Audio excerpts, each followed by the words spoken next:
Guys, it is that time. Star Wars The Force Awakens is out and I have been to see it. Very minor spoiler warning for this review. I will be talking about things that popped up in the trailer and contextualizing them a little bit in the movie, but I'm not going to be talking about any specifics, so it should be okay to watch this review if you haven't seen the movie yet. And super extra short review, if you're a Star Wars fan, you should see this movie. Going into a little bit more detail, let's talk very briefly about my history with this franchise. I am a huge Star Wars fan, but I'm not like the biggest Star Wars fan. I don't do the cosplay at the conventions, and I didn't dress up to go see the movie, but my parents are fans, and I did grow up watching the movies, and I did grow up watching the prequels. I did see all of the prequels in theaters. The original Star Wars movie had been out for 10 years by the time I was born, however, so I never did see that one in theaters. In fact, I only recently saw it completely unedited without any of the special editions earlier this year. In fact, my very first time viewing the original trilogy was the original release of the special editions, the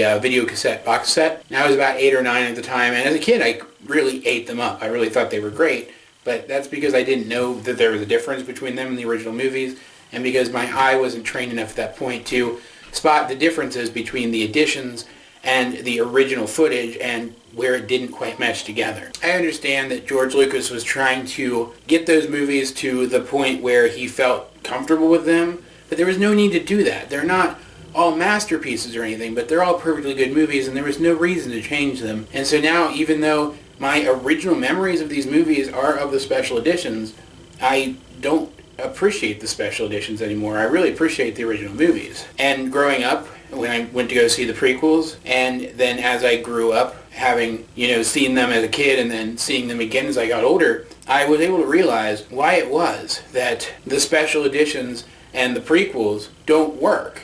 And that's because when he made the original trilogy, George Lucas had an entire safety net of people working with him who understood more about what they were doing than he did at the time. He was a special effects wizard, and he still is in a lot of ways.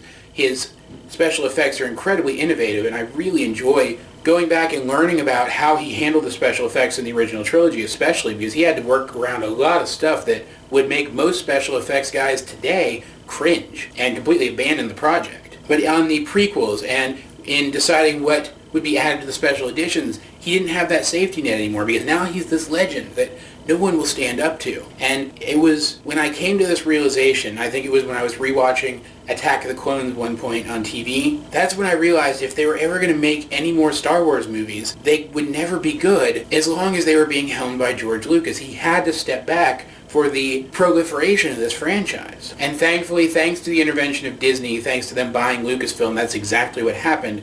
And instead, this movie was given over to J.J. Abrams, who hired back a lot of the people who worked on the original movies. J.J. Abrams co-wrote this movie with the same man who wrote The Empire Strikes Back and co-wrote Return of the Jedi. He knows Star Wars. He knows Star Wars as well as George Lucas does, and quite frankly, he's a better writer. And J.J. Abrams, being a very well-accomplished director who's also a huge fan of Star Wars and knows Star Wars himself, would kick his own ass if he screwed up Star Wars. There was no way that he wasn't going to bring his A-game to this production. And all of this shows so well. When J.J. Abrams was first putting this thing together, he followed in George Lucas's footsteps a lot. He hired unknown actors. He brought on the John Williams Symphony Orchestra to handle the score, and he did a very, very good job of bringing in existing effects and practical effects and blending them with brand new technologies and newer special effects. In fact, one of my favorite things to see in a movie is when the special effects guys do a good job of successfully blending practical and digital effects to create a world that you could not fully realize using either one. And this movie did that spectacularly. When you're near an object, you get the sense that it's really there because it is really there, and the actors are really playing off of it. The locations are real and they feel real. And yet some of the best digital effects that I've ever seen are used to fully realize these huge fighter battles and the reveals of these giant ships. Which reminds me, let's take a very brief aside here for a moment for me to gush about the new freaking Star Destroyer. It's so pretty. I love Star Destroyers. They're my favorite fictional ship. And the one in this movie looks so freaking good. It was just done so well. You could tell that this was handled by someone who knew their craft and who knew the source material, by a whole team of people who knew their craft and knew the source material.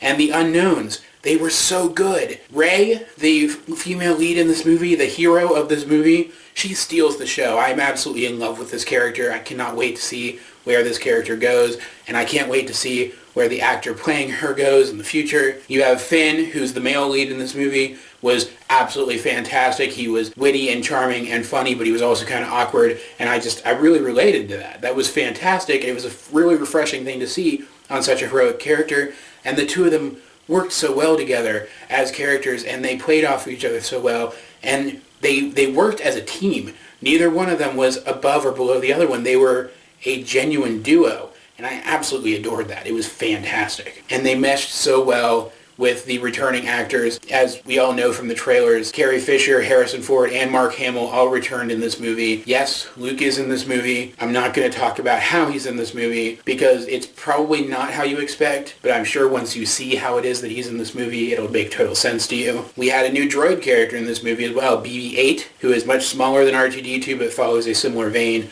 of being the little cute, kid-friendly character. And I thought he was going to be annoying. I thought I wasn't going to like him. I thought he was going to be a kid appeal character, but no, he was a genuine character as well and had his own personality, and the movie would not have been the same without him. And it seems like that's something that this new trilogy and the subsequent spin-offs are really going to handle well, is treating the droids like they are actually characters. Because, at least in the case of some of the droids that we've met and know really well over the course of the franchise, they're not just robots. They definitely seem like there's more to them, and I do have a feeling that this new trilogy is going to address that more so than any other aspect of the franchise has so far, and I'm very happy about it. I'm always a fan of unconventional definitions of people in fiction. This movie was an emotional roller coaster. You had the conflicts between the heroes and the villains. They had this real personal weight to them because while I love Darth Vader, obviously I love Darth Vader, the villain in this movie, Kylo Ren, who models himself after Vader, he just feels so much more human. He's less of the sheer wall to overcome and more another character that can be played off of and has his own arc, and I feel like he is going to get his own arc in these movies. Just watch the movie and tell me that's not true. It's not possible. I think that by the time this is over,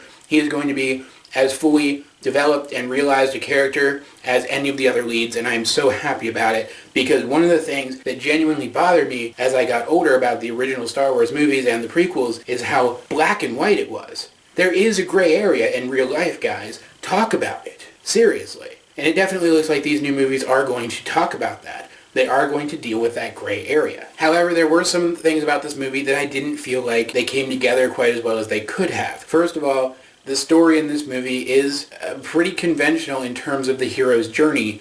In a lot of ways, it took many of the same cues as the original Star Wars, the movie that's now referred to as A New Hope, did when it came out. But just like that movie, which had borrowed from other movies and was inspired by other movies, it was more the package that this one came in that mattered. Yes, it was another hero's journey story, but it was done in a way that was genuinely likable and impressive and that I genuinely got sucked into and genuinely moved me. There's also the obstacle they have to overcome in this movie, the Star Killer base, which we've seen it on the poster, guys. It's just a bigger Death Star, and it's dealt with in a similar manner to the Death Star. I don't think that's going to surprise anybody. However, it was still a pretty dang intimidating piece of technology, and I did think it was cool, so I can't fault it too much. And there was one special effect in this movie that I didn't quite feel like quite did its job, and that was one of the villains was a motion capture creature, and he didn't really feel as integrated into the movie as he could have been. He wasn't quite as detailed as he could have been. He just looked like a cartoon, kind of. I don't really know how to explain it because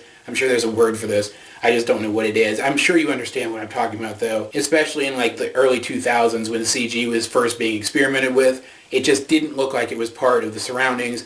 This guy was very similar. He just didn't look like he was part of the groups of people that he was interacting with. And there's definitely an excuse for that in movie. And I think they're going to use that to justify why he didn't look quite as good as he could have here and then fix it for the sequels. I understand that. I just wish it had been a little better realized already here. But none of these things take away from how gripping and how moving I found this movie and how much I enjoyed the experience of seeing it. My original experience seeing Star Wars in the theater was with The Phantom Menace back in its opening weekend. And because of that, I never felt like I had that same experience that my parents did when they went to go see the original movie in theaters for the first time. This movie is made up for that. This is my Star Wars.